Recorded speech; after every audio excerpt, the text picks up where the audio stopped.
Does striking out on your own cause you to pause and question what you're really doing? Or maybe you are ready to strike out, but not sure where to start.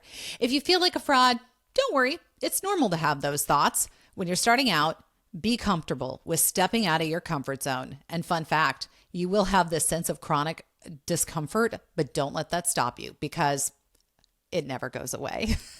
Today's discussion kicks off our Creating a Design Business series, where we have invited successful guests to talk about topics like how to create and validate a business model, building a strong portfolio, marketing and branding strategies, scaling your interior design business, and so much more. Meet Mark Bernheimer. Mark is the founder and principal of MediaWorks Resource Group, a media training and crisis communications company that he started after he finished his news reporting career at CNN. Back in the day, Mark covered many of the major news events of our time, including Monica Lewinsky scandal and subsequent impeachment of President Bill Clinton, the JonBenet Ramsey murder investigation, the Columbine school shooting, and the Oklahoma City bombing trials of Timothy McVeigh and Terry Nichols. Bernheimer was one of only a handful of reporters inside the courtroom when O.J. Simpson took the stand during the wrongful death civil trial. And during the late 90s, Bernheimer weathered 5 hurricanes on live national television. Now he calls upon those experiences to help CEOs, athletes, politicians, and A-list entertainers nail their news interviews and public presentations. The biggest takeaway from today's conversation, spoiler alert, have an honest self-talk and be able to pinpoint the differentiating talent that sets your company apart. Mark's answer also may surprise you for what book has changed his personal or professional life. If you're a Friends fan, stay tuned for this truly amazing conversation with Mark Bernheimer.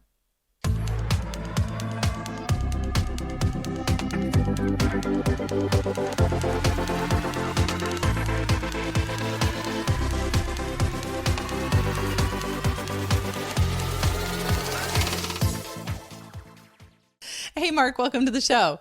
Thank you. Good to be with you, Katie.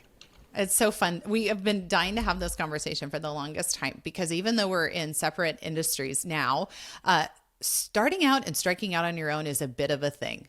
So without further ado, was it what you expected? I didn't know what to expect.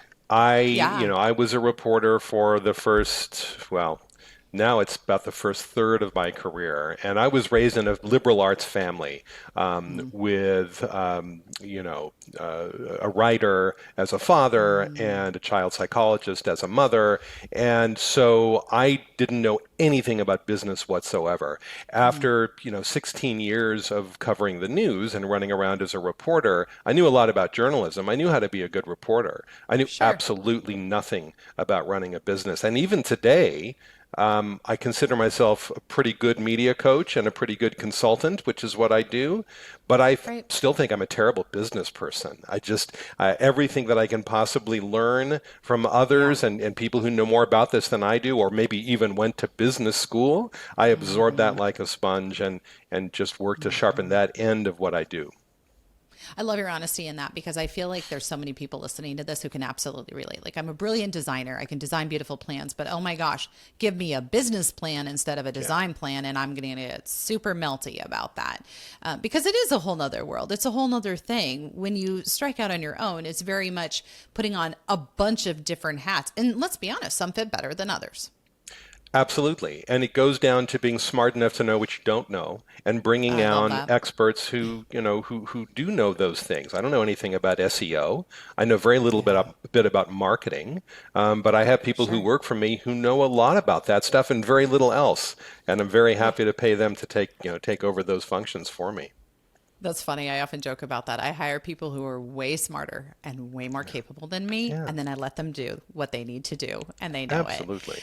Yeah. If you're starting out on your own, thinking back when you struck out on your own, what if someone is saying, I hear you, but I'm not sure I can afford all those people out of the gate. Yeah. How do I get started? And this brings me back to like when I first started. I remember toddling into my first client and I had all these fan decks literally in a cardboard box. Yeah. And I was coming in to specify their color.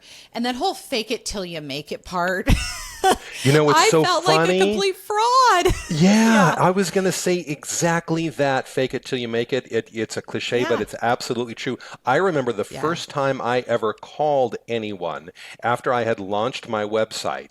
Yeah. I don't know if I was trying to pitch business, which, by the way, in my business doesn't work very well, or if I Sure. was just trying to make a contact with somebody. But I left a message for them saying it's Mark Bernheimer with MediaWorks Resource Group. First time I'd ever said that sentence in my life, and I totally felt like a fraud. I just made that up. I just made that company up out of thin air. And now, And 22 now, how years many years later, later? yeah, now Yeah. it really is a company. But the first time, Uh, yeah, you're going to feel that way, and you should embrace it and deal with it and understand that everybody does.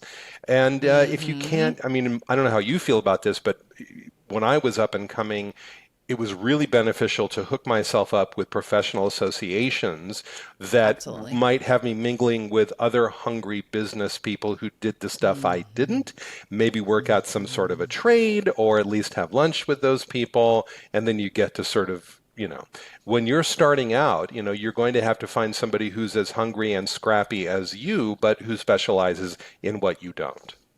It's so true. And I think especially as designers, we tend to hang out in, oh, I'm a part of IDS or I'm ASID, or we stick with our known acronym alphabet soups, right? Hmm. When in all reality, that's the last thing we need. You need to march down to your local chamber and you need to find out who's doing, to your point, all the things that you can't do and start building that network, or march into that online community forum that you don't feel comfortable with. And I think that's so much of it. I remember feeling, yes, one, like a fraud. Two, it was a lesson in grit and perseverance, Hmm. because you're pushing yourself outside of your comfort zone all the time. And that's one thing I think I would say to entrepreneurs. If you're thinking about striking out on your own, you have to be comfortable with the idea of pushing outside of yourself all the time and get used to hanging out in that space. If that's uncomfortable for you, and that's what we're trying to figure out through this next mini series, I would say stay at the firm that you're at and do what you love to do and don't worry about all the rest of that. But if you want to get out there and you enjoy being out of your comfort zone, and to your point, learning, constantly absorbing, seeing what you don't know, finding the people that do, then it might not be a bad idea to strike out and give it a whirl. I agree. And I think that if you want to strike out on your own, there are some wonderful potential benefits to that and some For sure. pitfalls. And the Mm-hmm. number one pitfall is going to be a chronic sense of discomfort to one degree or another. You're breaking out on your own, Underline, right? italicize, bold that statement right Yeah. there. I mean, Yeah. the most obvious form of discomfort is not knowing where your money's coming from next month. I remember when I started, again, going back to talking to people who know more about this than you do, I had a friend of mine who had broken out on his own several years before I did. We had worked Mm, together in the news business. He was a news photographer and he started a production company. So I went to him nice. right away to ask him. He was very, and still is, extremely successful. Not all of them are. He really was and is. And I said to him, this was the first year of my business. I said, Mm. it's great. It's showing great promise. I did really well this month, but it's weird because I never know how I'm going to do the next month. And I'm always a little bit anxious about that. And he said something I'll never forget. He said, that never goes away. And 22 years Yep. later, So I true. can confirm it never goes away. No matter how well you're doing one month. And here's the other thing. I don't know if you've noticed this, Katie. When you're doing really well, you never think you're going to slow down. And when you're slow, you never think you're going to pick back up again, right? It's so absolutely true. Because, well, and to your point, when it is all, or when it is all hinging on you and it all depends on you, there's a burden that comes with that, especially as you start bringing on that SEO expert and bringing on additional people to, and you're like, Mhm. I have bills to pay. Like, how does that actually work? You're right. You never actually know. I mean, you want to build your pipeline, but there's also so many factors, as we're seeing right now, in the economy changing things, the huge slowdown we've seen in housing. Nobody wants to buy a house at 8% interest rates. We all got used to Right, 2.5. right, That was a right. really good spot to hang out in. And so it is hard when you have those environmental elements that you can't control. Hmm. And planning for a rainy day, I think that's the hugest part of entrepreneurship, is you may not know what's coming next, but plan for your rainy day, because it comes to everybody, right? Yeah, and you're underlining and italicizing the discomfort element of it. And Yep. if you have a steady paycheck and you work for a company that's doing well, you have some security that you won't Sure. necessarily have when you're out on your own. Um, it, but things can always change for a company too. I mean, you can always find yourself pink Hmm. slipped. I always say that I can be laid off too. I can lose my job too. It's just that it's going to take me about a year to figure that out. I'm not going to find out. I'm Funny, not going to not find out funny. I'm not going to find out on a Friday Yeah. afternoon, right? It's going to Right. take a while. So there's Yeah. different, there's dueling discomfort in Yeah. both lifestyles. And I'm curious to know how you feel about one versus the other because I've learned as I've gone through both now, working for Right there with you. corporations and being on my Yep. own. I know you have. Some people are absolutely cut out for running their own businesses. Others, many of them are my clients, say, I admire that you get to work for yourself and you're the only person you have to work for, but I could never do that. Oh, It really takes the right personality, right? Do I you think find that? it's, Do you think you're cut out for this life as opposed to the old one? well, I don't know if my opinion matters, but my husband lovingly told me the other day, you could never go back to working in an Yeah, office yeah, environment. right. And I said, it's 100% true. We were in a big office building walking through, and there was just a part of my soul that was just, oh, it's just this heaviness and weight. Yeah, And I was just like, 40 hours a week in here, I die, right? And more than and that's from a designer who's like, this is a beautiful building. There's tons of glass, mm, beautiful architecture. But it just felt so soul sucking to me because at yeah, the end of the day, and I don't know if anybody listening feels this way, but when I was in that environment, I didn't feel like I could effectuate the change that I wanted to in the way I wanted to and solve the problems that were right in front of me that had very easy solutions because either nobody was listening, there were higher priorities, it's the way we'd always done it, which is a classic, much like hmm that fabulous story of grandmother's ham 3 generations later. The granddaughter says to the mother, why do we cut off both ends of the ham? And they trace it up the family line. Grandma didn't have a pan big enough. So now the whole family just got in the habit of whacking off right. both ends of the ham, which were fine, Mm, right? There were so many things like that for me in a corporate environment that it just became something where I just couldn't function yeah. in that way anymore. How did it feel to you? What was the So, tipping well, point for you? really scary. The tipping point for me was probably where it was for you in journalism, just that I felt I had done everything I could do. The job that I had, unlike the one that you left, you Yeah. want to talk about soul sucking. Working for a television network, a global Yeah. network, means that you pretty much owe every minute of your day to that company. They own And you. I was traveling all the time, and I would be getting back.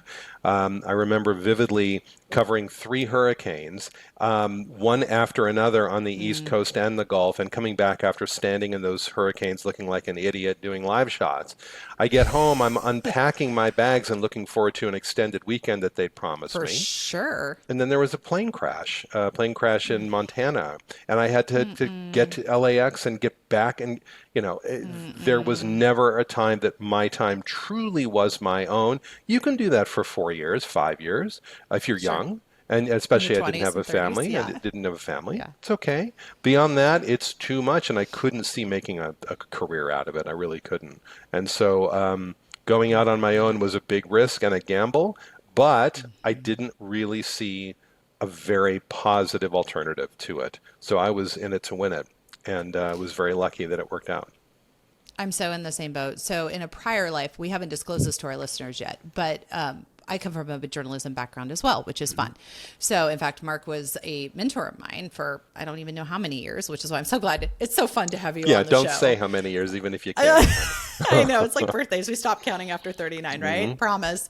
But yeah, it became something where when you want to do something differently and you want to do something better and you want to just be who you are. I'll never forget the conversation one time. It was like I wasn't in the room and everyone was discussing what hair color I should have.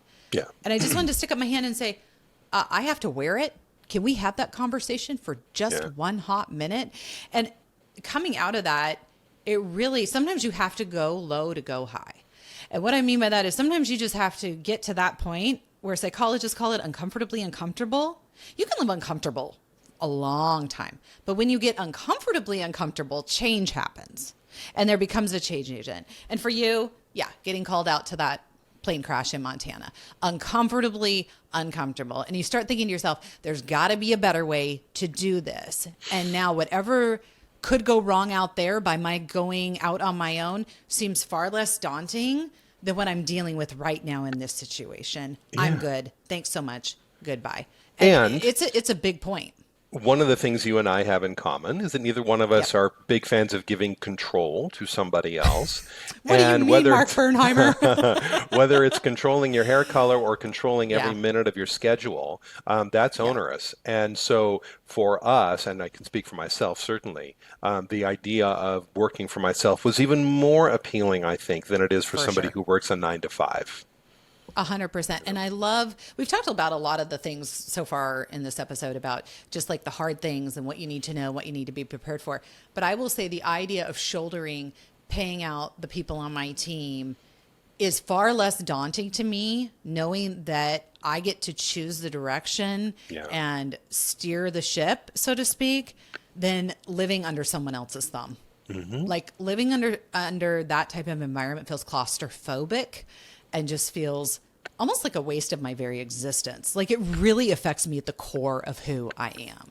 Yeah. Go ahead. Well, I was going to say, you have the right DNA for this, and I do too. Yeah. And again, there are people who don't. There are people who go out on... That's totally fine. You've met a lot of them who go out on their own for 2-3 years. That was fun. Yep. I think I could have made it if I wanted to stick with it. Too nerve-wracking. I need the consistency and the dependability of the paycheck. I'm going back. Yep.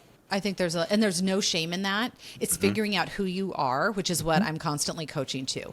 There's so many businesses that talk about scaling or getting out on your own and hanging out your own shingle is the piece de resistance, right? Not necessarily. You have to find what works for you. You don't have to grow your business any bigger than your lifestyle dictates or that you want. You don't even have to have your own business. And we need to give ourselves permission to figure out who we are, because that's when you're your happiest, is when you figure out what is the essence, how do I work, and being okay with that and not listening to the chatter going on around you about, oh, are you ever going to start your own firm? Oh, you're still working for such and such. That shouldn't matter. Are you happy at the end of the day? And if not, what do you need to change to get there, whatever that looks like in your life? Life's too short. Yeah. Yeah. After how many years of friendship, we can both say this thing is flying by. Yeah. I'm just saying it's way too short. I want to talk about the things that you, on the flip side, were worried about in striking out on your own that may have actually been a non-issue that could be holding people back who might be listening to this and going, oh, I'm really worried about this and this and this. And you can say, yeah, me too. But it ended up being not a thing, ironically. Is there anything like that? Great question. One that I haven't given a lot of thought to, but I can tell you that totally honest. We can go back to the imposter syndrome, the feeling like a fraud. These people are going to know that I'm brand new to this. They're going to know that I've never worked for a company this big before for a client, right? For sure. They're going to see right through me, but it didn't happen. It really didn't happen. I love that it didn't happen part. Yeah, I connected with probably the smartest thing I think I did in retrospect was connecting with people, old people in the business who were doing media training in Los Angeles. And by the way, now I'm approaching what their age was then. One of them? Not yet. Not yet. And when I do, who thought that was a good idea? I'm out. Yeah, when I do, I'm out. But anyway, I learned the craft through people who had been doing it for for as long as I've been doing it now. Picked up the tips that I thought were effective, discarded the ones that I didn't think I wanted to engage with when I did my training. And I think that it's fair to say that none of my clients figured it out. I mean, they probably figured out I didn't have a huge book of business to refer them to as references, but I think the training product that I provided was such that they didn't see through it. They didn't see through it. And one day I woke up and I really did have experience and I really did have references and lots of clients. And I really was a grown-up, as I like to say. Like you actually had it dialed in. Yep. I think that's such a really valid point in that we can think up 100 reasons why we shouldn't do something, right? Like, oh, I don't have a robust portfolio, which we're going to talk about in this mini series, or I don't have that billions of referrals, or I signed a non-compete with my current employer. What do I do now? Because I want to use my portfolio.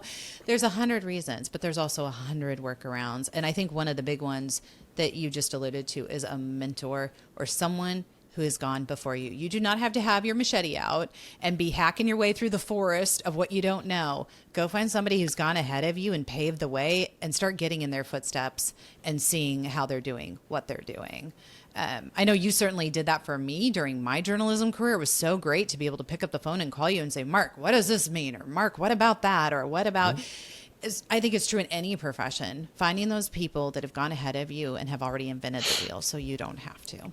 One thing I agree completely. One thing that I would recommend is find somebody you respect who was in the business or knows a lot about the business. Sometimes when you contact somebody who's in it, if it's a competitive business and you're in the same market, they may not share everything they've got with you.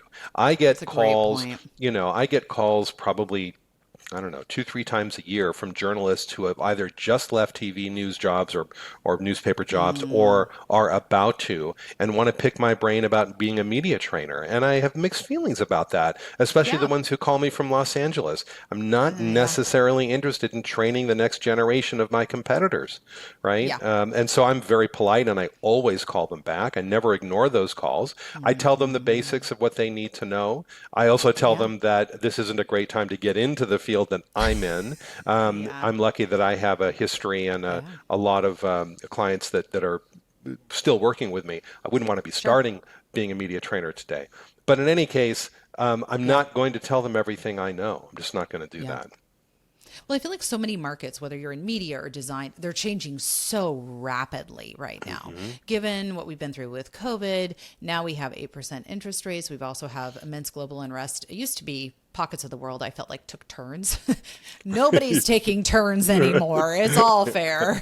You want Russia, you want China, you want the Middle East, like just pick your spot, right? So you have all these variables that are causing massive shifts at any different time that affect us all very differently. And it's interesting. Like you can say, oh, it doesn't affect me in, 2 dot whatever state, right? But the reality is it really, really does. And it kind of goes back to that point of make sure that you are planning for your rainy day and that you have what you need. Emotionally, how did you, I don't want to say pep talk, but how did you become your own hype man for going out on your own? Because I think that's the hardest thing. When you do strike out on your own, sometimes there's not somebody else there saying, get it? This is a great idea. You're going to do fabulous. Dig in. You've got this and make it happen. What did you tell yourself? What I told myself was my options were limited. I knew that the career for which I had trained up until that point, the entirety of my professional life, was no longer an option for me. I didn't want to be a reporter anymore. And so, okay, if you're not going to be a reporter, the thing you've trained for, what can you do with that body of knowledge and experience that you've built up, if not reporting? And this was the perfect avenue. And I kept telling myself, you haven't done this before, but you have the credentials to do it. You have better credentials than a lot of people who are doing it now. So tell yourself that. I mean, if it happens to be true, remind yourself that just because you don't have the experience doesn't mean you're not going to get, great success when you start the business. I think that's so incredibly powerful, the believing that you can. And here's the other thing. You go out, and you mentioned it earlier, sometimes people go out for 2 or 3 years, they pull back. That is totally fine to do. Just because you go out on your own doesn't mean you can't ever go back to a firm. In fact, I think those people are more valuable coming to a firm because then they have at least some business acumen and understanding of, oh, this is why we're not doing that marketing piece because the ROI isn't there, or we're not ready for a rebrand because that would have to cascade through not just changing an email signature. It's every business card, every billboard, every sign on our wherever we've set up camp, right? Like there's just a different level of awareness. And I actually think that's a value add. So don't let that stop you from giving it a shot. And if it doesn't work out the way that you want to, that's okay. I tell my children this all the time, but failure is only failure when you refuse to stand back up again. Totally true. Be prepared for it. Be prepared for little setbacks. If the setbacks mount, or you decide that the emotional or psychological toll this endeavor is taking on you Yeah. exceeds the potential benefit, then it's time to cash in and go back. I also think that it's important to accept where you are in life. If you Yes. have dependents, if you have 6 weeks worth of savings saved up, launching a brand new business may not be the smartest move. Maybe wait Yeah. until you have a little more saved or a little bit more experience in your field. I also think that coming from the corporate world is always a great place to get the experience you need to start out on your own.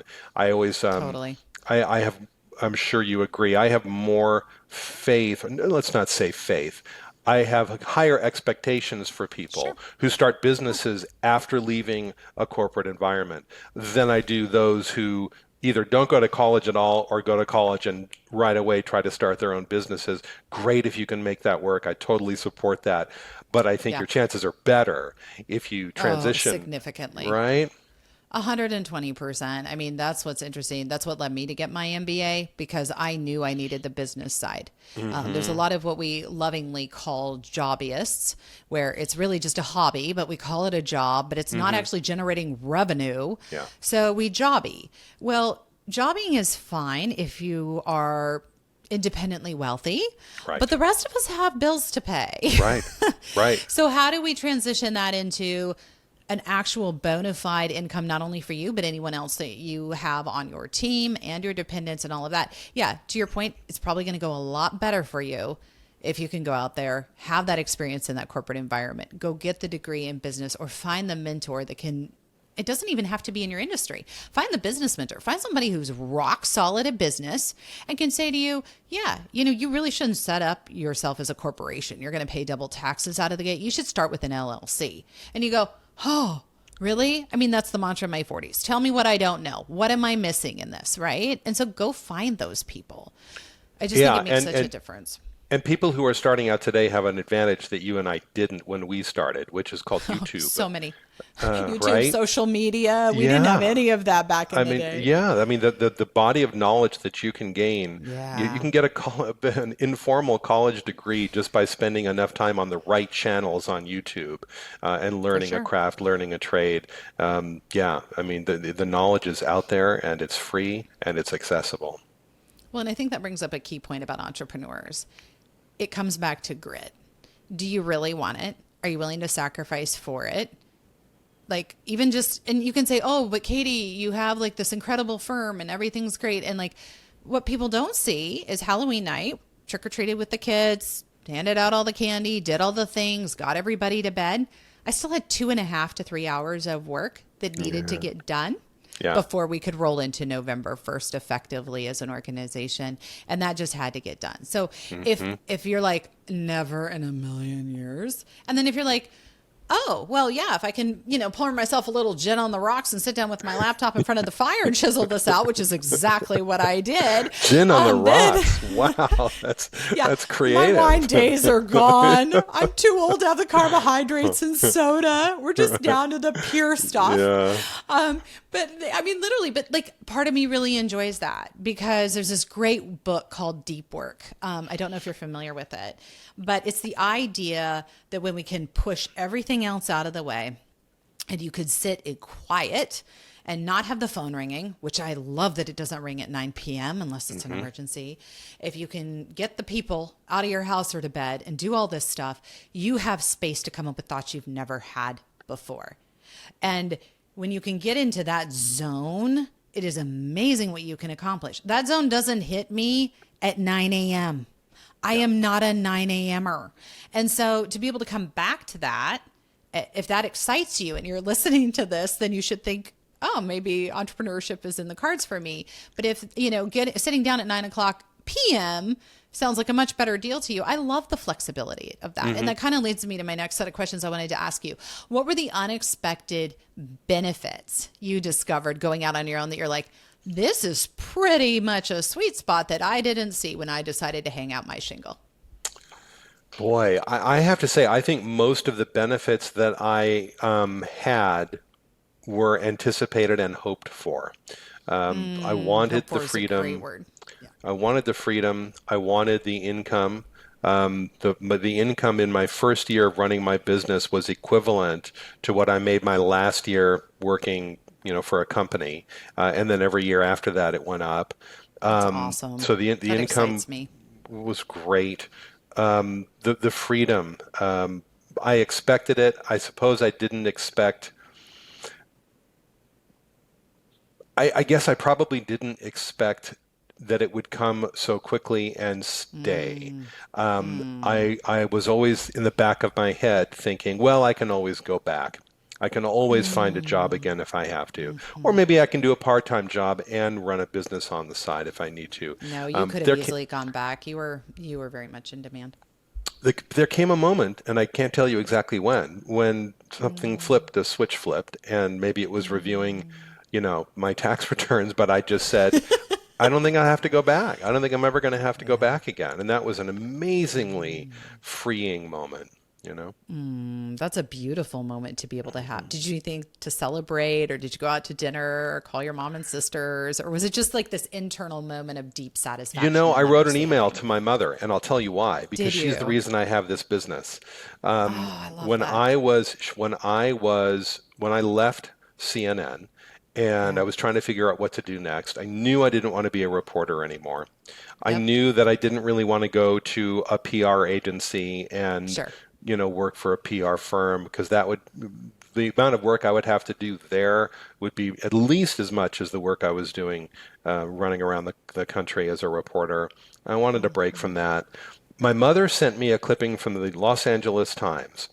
It was a feature story Mm. about a subspecialty of PR called media training. At that time, No, she didn't. it was a rare and exotic specialty of PR, and most people didn't know what it was.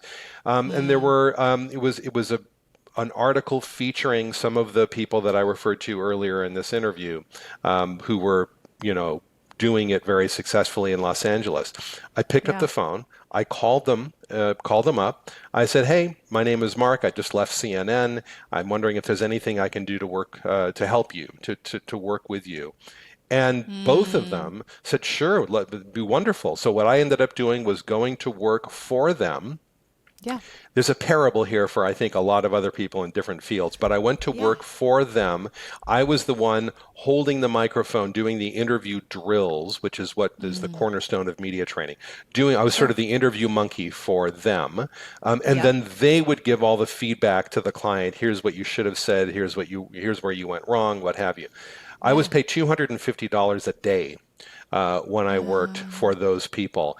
And one day, one of them, I hope she's not watching, one of them was going through some notes to give me to help me prepare for the media training. And she yeah. accidentally flipped by the invoice that she was going to give the client. Oh. And I was making $250. And let's just say the invoice was a large multiple of that. And I thought, the minute I saw that invoice, I said, I am never doing this for anybody else again. And that's when I went Mm. home, started working on the website, launched, put the shingle up, all because of mom. So going back to the beginning, yes, when I That's a got that great story. realization that this was my life now, I owe it to mom. I owe it all to mom. Oh, that is so sweet. Did she pick up the phone and call you, or what Oh was yeah, her yeah, yeah. No, response? she's always been ecstatic, and my best, biggest supporter, as moms often are. Yeah, I totally agree. It's been great to watch your mom. I've seen her in your Facebook feed and your sisters. Yeah, It's like the best posse around you. I feel like you all are your own hype right. people. It's really sweet to Yeah, be able to see. I'll get this call from Mark. Yeah, I'm sorry to return your call. I was at brunch with my mom and sisters. I'm like, right. no judgment. I Yeah, wish I was at lunch or brunch with my mom and sister right right, now. That sounds right. fabulous. Oh my Yeah, gosh. yeah. Oh, Well, that's now that too we good. don't all live together, we get along just fine. Yeah. Isn't that funny how that works? I have the same hope for my children. Yeah, right. Maybe when you grow up, this will all work out okay. I'm just Yeah. saying.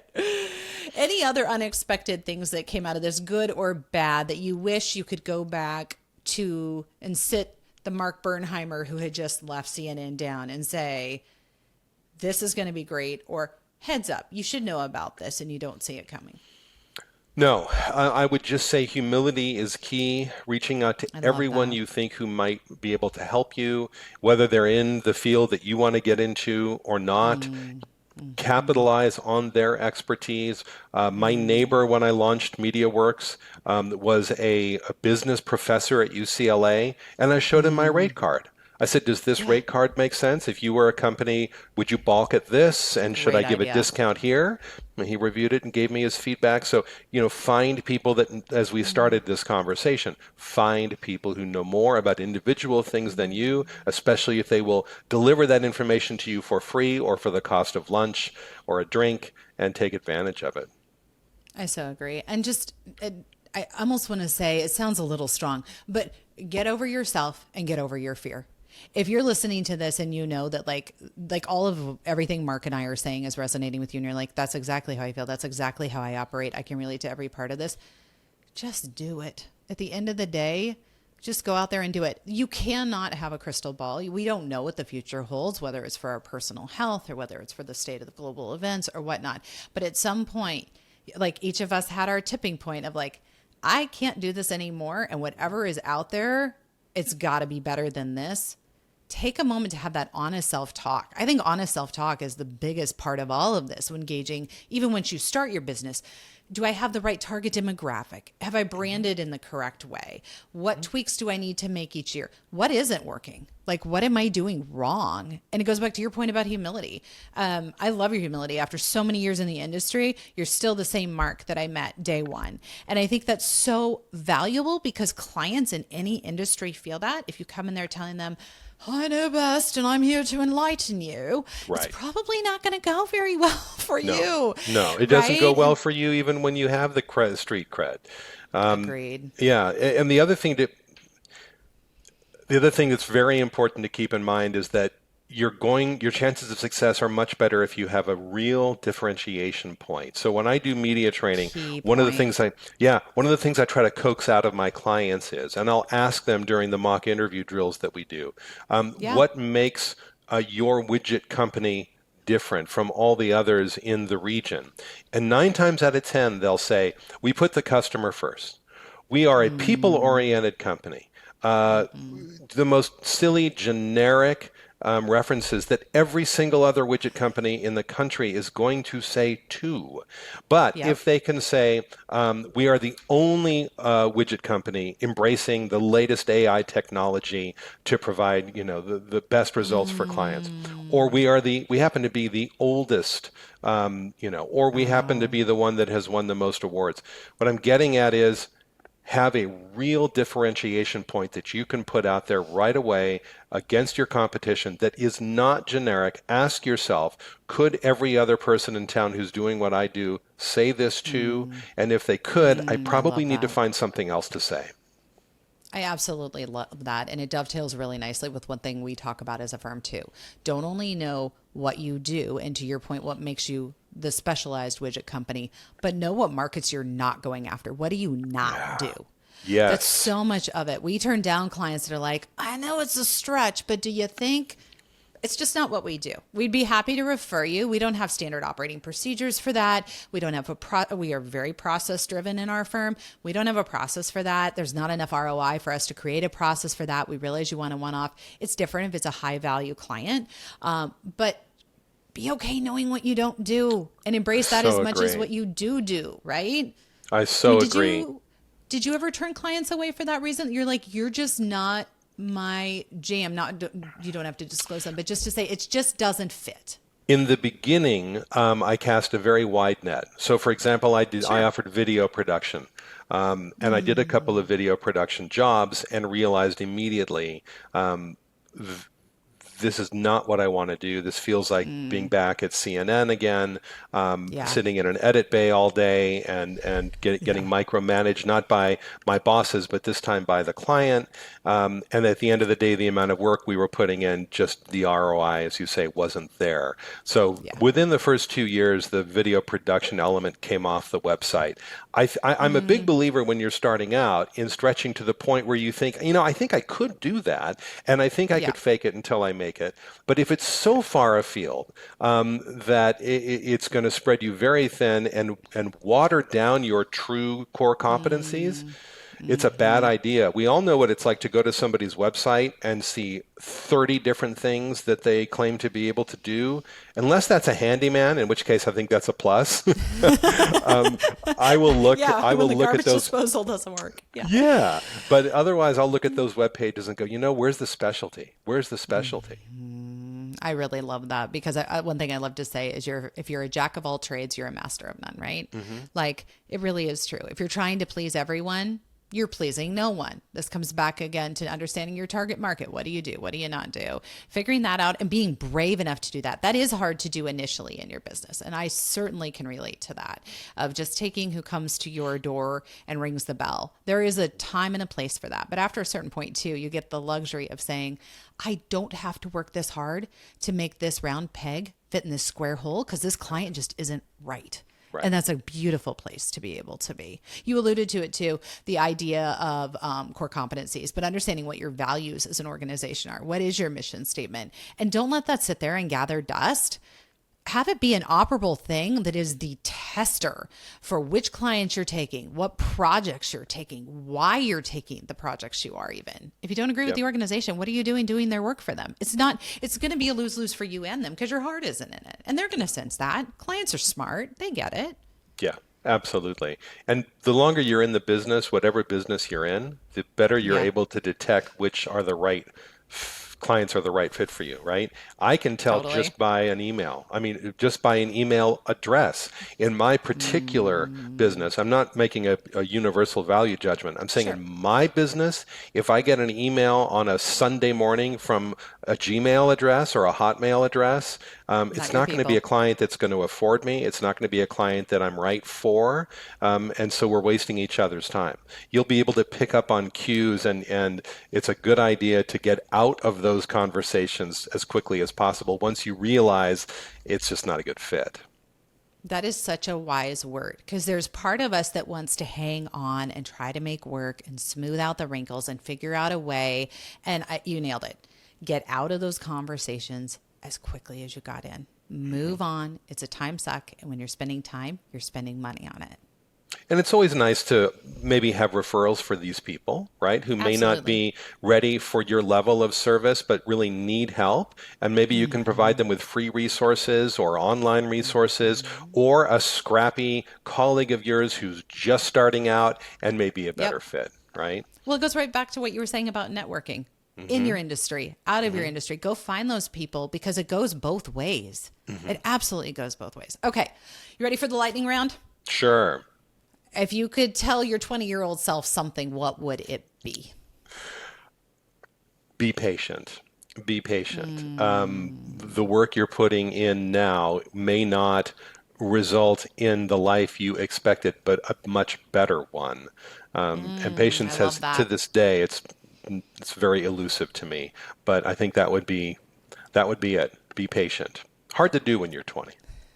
Hard to do when you're 20 and you have a journalist's attention span. And I feel every part of that. Oh my gosh. One book that has changed your life and why, either personally or professionally. I don't know. I can't think right now of a book that has changed my life, but I'll tell you this. The last book I read was Matthew Perry's book, and I finished it weeks. Yeah, I finished it weeks before he died. And it was just very poignant when I found out that he died because the book was so full of hope. It was so, it's an excellent book. I really encourage people to read it, whether or not they're fans. I wasn't a big Friends fan, but I loved reading the book. This was a guy who was at his absolute nadir. He was absolute low point, and pulled his act together numerous times and slipped back, as one does. Looked like he had really achieved the recovery that he was hoping to and was full of hope and optimism, and his time ran out. And I think that was a poignant lesson for me. Don't take anything for granted. And that's it. Don't take it for granted. Yeah. We'll put a hyperlink in the show notes for anyone who wants to snag a copy of that. Yeah, what was so neat, that a little morsel that came out in his passing was that he was in the process of setting up a facility for other people struggling. By all, addiction. by all accounts, he was doing better than he ever had. He was happier and healthier than Yeah. now. We, as we're recording this, who knows what his cause of death was, and maybe he did have a relapse. Who knows? But he, by Yeah. all appearances, seemed to be doing very well. And regardless of what happened Yeah. to him, the idea that you work really, really hard to fix what's challenging you, you Mm. hope that the fix sticks. You assume it does, and it doesn't always. So don't take it for granted. I love that. Yeah, it's a true story of overcoming. Who can't root for that? And then finally, your greatest time hack. Or we've even had some people push back and say, we don't think time can be hacked. So you're welcome to do that too. But do you have a time hack that you have found as an entrepreneur and as a principal that you go, wow, that was a game changer for me in running my own business? Nothing that is going to be unbelievably insightful. You mentioned Yeah. earlier that you are productive at 9 o'clock at night. I'm the opposite. I am an early bird. I get up very early. I start work as early as I can. I prefer doing my media trainings early in the day. I find clients, by the way, are more better On prepared point. for when they're Yeah. just fresh. So I like Yeah. getting it done earlier in the day and then being able to look back and say, I'm done. Whether that's 7 o'clock at night or 2 o'clock in the afternoon, I've gotten it down and I'm done. The other thing is that, people used to go to bed, some people, business people, thought leaders, artists, authors, Yeah. would go to bed with a notepad, right? So Yep. that the minute that something came to them, they could just reach over and take a note. Well, we all have Yep. these now, right? And there's a notepad in this, and I use it all the time. And I'm Yep. constantly stopping and going, there's an idea, but I'm out Mm. for a walk. I need to remember this, and I will Mm. write it down. That Mm. helps me because I seem to be forgetting things more than I used to. I don't know what you're talking about again, Mark. I have no idea what you're talking about. Good gosh. No, that triggered a thought in the Wall Street Journal last week. There was, or a while back, there was a reporter who tried 3 different CEO lifestyles and their morning prep and how they get out the door and how he fared. And, I really admire the chap, one, for giving it a whirl, and two, for his complete candor in seeing what an epic failure Yeah. each of these lifestyles was. Yeah. But to your point, they're all early birds. Like I'm talking Yeah. an hour on the Peloton with a full breakfast, and Yeah. we've gotten all our emails done. We've read 5 magazines or newspapers, and we're walking into the office at 7:45 a.m. And I'm like, how I want Yeah. him to do the inverse article of the nocturnal principle. Yeah. Like, how does that person work and what does their morning routine look like or their nighttime routine? But yeah, figuring out your sweet spot. That is one of the best parts of being able to work for yourself, is working during the hours that work for you instead of you being forced into an office at 8 o'clock and spending an hour putting on lipstick, heels, or whatever else is needed to show up and look like you're human. Yeah, those days are over for me. You and me both. Yeah. No, I'm glad you said that because I should be clear and say that I'm not struggling to get up early and get this done against my instincts. Those are my instincts. That's Yeah. just the way I operate, and it seems to work Yeah. for me. Which I absolutely love, because I think if more people were allowed to do that, and I realize in large corporations where you have to manage a gajillion people, that isn't doable. But when we allow people to find their sweet spots, just biology, you're an early morning person, I'm a late evening person, like just figuring that out, I find that people produce so much better work and they're happier and Yeah. they keep them longer and clients are happier. It's just that, like, we actually treat them like they're human. What a novel thought. They're actually human and that's where they're at. And let's embrace that instead of trying to fit them into an 8 to 5, 1920s industrial evolution mindset, which 100%. just doesn't work. Mark, great conversation. Thank you for your time. Thank you for your insights. It means the world. And I hope our audience found it as valuable as I did. Honored to be with you. Thank you, Katie.